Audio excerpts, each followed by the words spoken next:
And I am live. Hello, my beautiful people. And if you're new to the channel, welcome so much. I hope you stay and subscribe because there will be more videos like this one. If what I'm going to say you don't agree with, feel free to go in the comments and let me know your opinion. I am more than happy to hear what you have to say. So this video, some of you are not gonna like it at all, and it's okay. I understand. I come in peace. I come from a place of experience, not only personal but also through working with people in that going through divorce through the years, and it's been more than a decade. And there's a lot that I've learned through all the years, and the experience keeps repeating and repeating and repeating. Also, I worked with a nonprofit here in where I live in Tampa for a few years, and again, I saw the same theme going, moving and moving. So I hope that whoever is watching this receives this with an open heart. I am talking today to the women that haven't had children yet. Obviously, if we already had our children, we already know that this is what we're going to experience. We already know either we have experienced this, or we have, or we will, or maybe not. Maybe everything will work out perfectly. But here's the thing: before you have children, young women, think about the possibility of you having to raise the child by yourself. Um, Even if you don't get married, we're not talking about divorce only. We're talking about, being in any kind of relationship, being just a sexual relationship, being just, boyfriend and girlfriend, engaged, married. It doesn't matter, even if you got married. Um, there is a pandemic, okay, of children being abandoned by their dads. And I'm just going to say it. It is, again, if you don't agree, go ahead and make in a comment. I'm not saying every dad is a deadbeat and does not engage with their children. That's not what I'm saying. Do not be part of their life and all of that. That's not what I'm saying. But there are quite a lot. It's like a pandemic. The moment you are pregnant, you are basically most likely going to very big chance that you are going to raise that child by yourself at some point in life. Are you ready to do that emotionally, spiritually, and financially? um this whole, we are going into, at least in the United States, we're going into a recession. There's going to be a lot of people losing their jobs. There's going to be a lot of people losing their homes. There's going to be an uptick of everything negative in the economy. Would you be able not only to survive yourself, but would you be able to survive carrying a child with you? Okay, and I don't want to scare, and it's not fear mongering. It's just the reality of what I'm experiencing and what I'm seeing. Okay. um you need to truly be prepared to raise the child by yourself and be a single mom. Again, even if you think you're in love and he loves you and all of that, the world has come to a place that emotions are dime a dozen. They just come and go. It's like the water. Most people out there are floating in a sailboat and not putting the sails up and not steering the sailboat. They're just going with the flow wherever their happiness takes them. Unfortunately, most relationships don't stand the test of time. And like a good friend of mine put it, it's, she wanted a man when her husband, before they got married, asked her what did she wanted, what was she looking for in a man. She said, I'm looking for someone that is willing to walk through shit, walk through the mud, and not give up no matter how bad it gets. And unfortunately, most people don't do that. Most people walk away when it gets tough, when it gets hard, when, when it gets misunderstood, or when things, and you can't keep a man just because you have a child. That never works. The moment you get pregnant, it's just you and the child. And yes, hopefully the father is there. Hopefully, even if you guys break up, the father, helps out financially to support the child. But so many of women that I work with, there's, you know, come to me and they say they want a divorce. They have a child, they want a divorce, but they don't want to put the dad on child support. Why is that? Why is it that as women, we're not making men accountable for helping? Now, it's not helping. You see, helping is when it's a volunteer thing. I'm gonna help you, you know. But when we're talking about a child that belongs to both of you, it's not helping. It's doing what's right. It's making sure. And the difference between giving me money whenever I ask him to, this is my budget, this is how much I can account. I know that this week I'm gonna have $500, in 2 weeks when I have $500, then that gives you your ability to plan your finances, okay? And take some of that and save it for to the child fund. Even if you are okay and you don't need his money because you're a modern woman, fine. Then you take that money and you put it on a 529, which is a college fund for your child, or you put it for maybe to allow the child when they graduate from high school, maybe give them a car, buy them a car with that money, okay? Or maybe give them, pay for a trip to Europe with the school, or pay for tuition books. Like, save that money. If you don't need that money, save it. Okay, put in a high yield interest. Be careful, because when things are going to go very crazy, the economy, every expert will tell you, it's going to crumble at one point or another.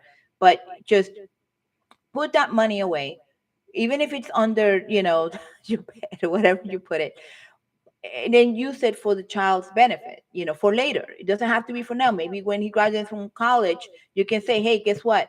Here's the $10,000 that your dad has been giving me.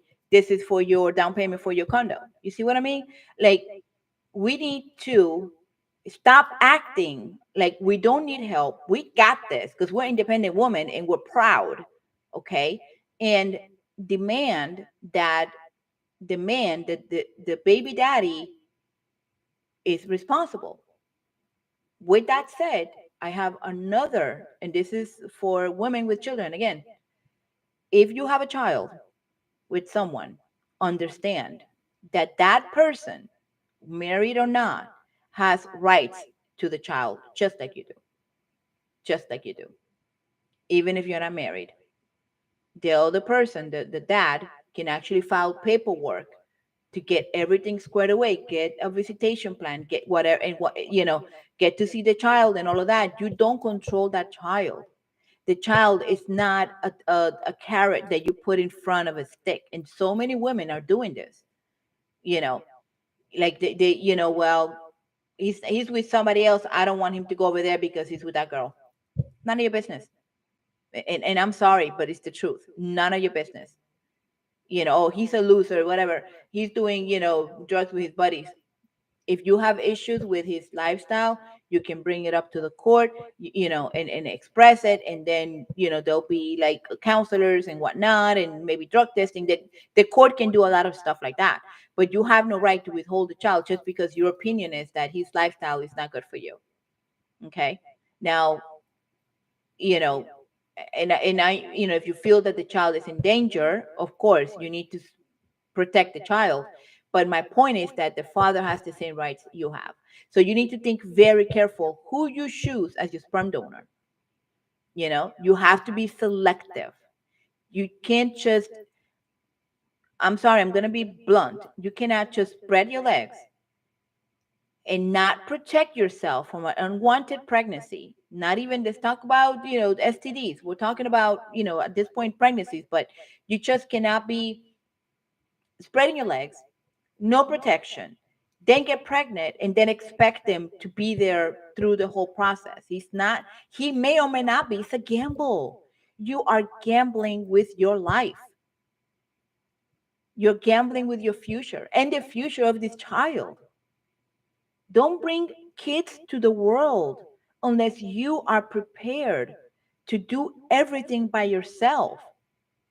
Not because I don't want him to be responsible. I just said I want him to be responsible. But the chances are that he may or may not be. It's like going to the freaking casino and putting everything you have in a in the roulette thing and expect to win every single time. You don't know what that person is actually going to do. You don't know if that person is going to be a good dad. You don't know if that person is going to be there for you. You don't know if that person is going to be there for the child. It's going to be a good influence. You don't know that. And another thing too is that once you guys break up, he's going to move on. And your child may or may not be a priority anymore. I have a family member that used to fight tooth and nails with her ex, making him do things for the child, like just making him, like, no, every Wednesday you're gonna be here and you're gonna do this and you're gonna do that. You're gonna take her here and you're gonna take her to karate. And, hello. It got to the point that he said, "I'm out. I got a girlfriend. I got things to do now." And then he had two more children. You understand? At that point, he's more interested in building what he has in front of you and not what he left behind. And at that point, then the other child is like, "Well, I'm moving." And he moved. He moved away. He moved like 5 hours away. He could no longer be there on Wednesday. He could no longer be there Saturday and Sundays. He could no longer do anything for the child. Couldn't take her to practice. Couldn't take her to the movies. Couldn't do anything. And then at that point, he was, yeah, he was paying child support, but physically he wasn't present. He couldn't help with anything. Do you understand? And now I'm going to tell you my story too. I have 4 kids. My first kid I had by myself. I kicked her dad out of my life when I was just 2 months pregnant. Lot of reasons. I don't regret 1 minute of that decision. And I decided to continue with my pregnancy. And thank God I have my child who now gave me a grandson. Okay. But I raised her with the mentality, and mind you, I did put him on child support, even though he wanted nothing to do with us. I did put him on child support. And you know what? There were lean times that I went through. And those $500 that I used to receive for her helped out so much. Even, just to keep shoes on her feet. There were times because at the time I was good. I had a job. I had a great job. And then I didn't, and that money helped to raise her even though he wasn't there. But and I'm not saying money is everything. No, it's not.